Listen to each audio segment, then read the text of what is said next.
Tenebas o sueño da tierra, da plebida e o sol, dos huertos e os árboles tan dóciles a las tuyas mans. Tenebas perenne na boca as parolas que diciban antes os aragoneses. Yo te huellaba y eras tú o representan dichos campos amarillos. Yo no te seguí en isha falaguera tuya por a tierra, pero tal miraba e di que a la fin respeté o tuyo sueño con tu vivier. Agora que yes viejo un poquet más viejo que yo, te trovas sin aguaitar os tuyos campos, sin o sol en alto iluminándolos, sin totillo que amabas con delera, e aquí villesa sentato ao costato da finestra, yas languito e sin fuerzas, ta cautivar o tuyo amor.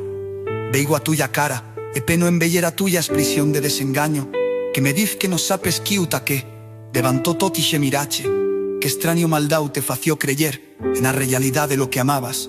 E yo también, cuánto me esbarré por os camins da vida, tot estió tan rebutito de folías, rematé perén tan burlato a la rechira de embelecos, me libré como belfato a verdades fantasmas.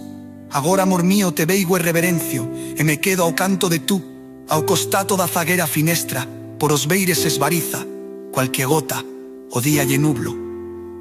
Pienso en ixos tiempos en que disfrutemos como niños por o laberinto das ilusións, pero tot lo creba o esgarro do chilo incompreso, en a huella da tuya, qui cautivará os míos campos. Agora, amor mío, no caldrán ya más engaños, no penes más, ímonosne por ixos campos que vía a día de tot tiempo, sole verdad, por ixa interna vida.